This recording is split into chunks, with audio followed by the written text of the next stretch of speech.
And I'm talking about the demise of social capital, not just in America, but worldwide.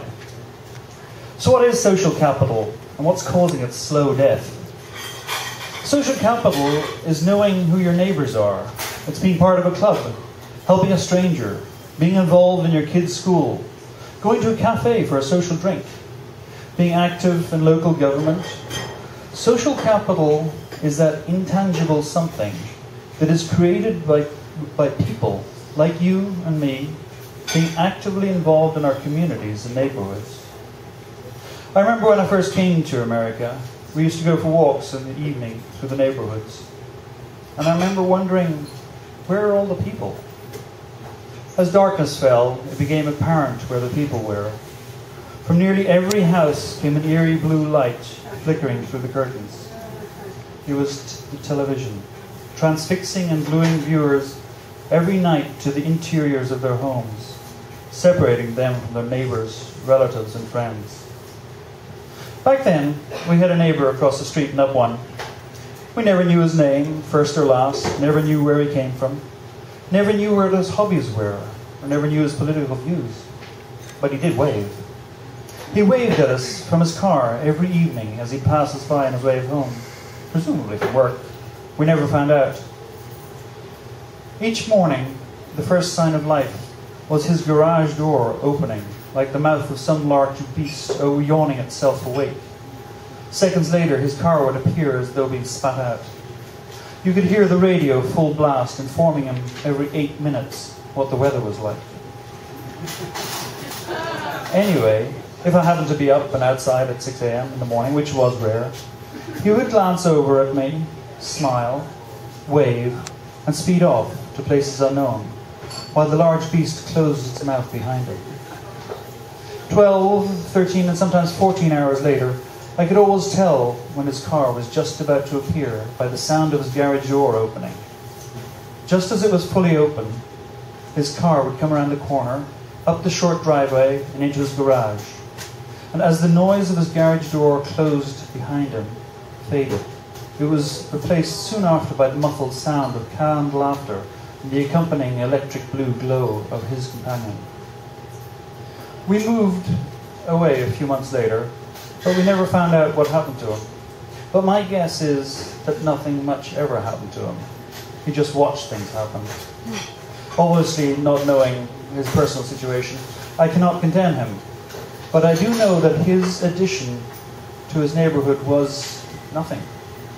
In fact, his contribution to the social capital of his immediate society was, I believe, negative.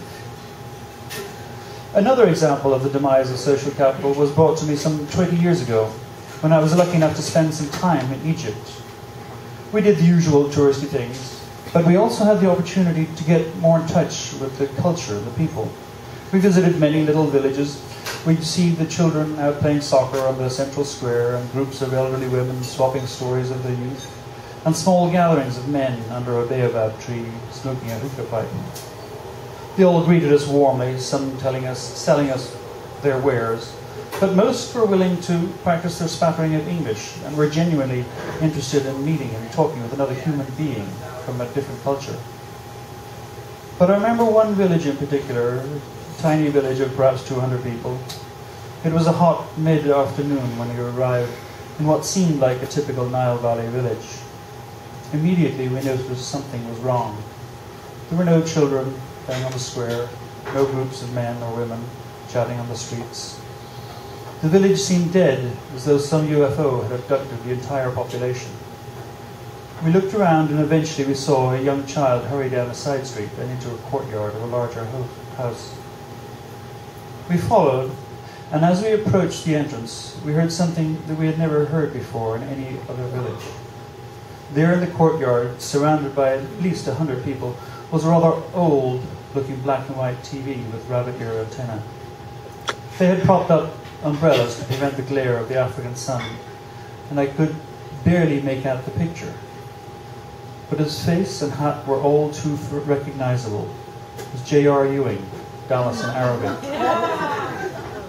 I wonder sometimes have we grown into a society of observers, preferring to watch other people's lives. Have we grown into a society scared out of our wits by the reports of the ever more ludicrous news about the criminal next door? Are we content to watch a bunch of people chatting in a coffee shop rather than meet up with a group of our own friends in a local cafe? I can't blame the internet or television for the lack of social capital. There are many reasons, but probably the most easy to remedy is television.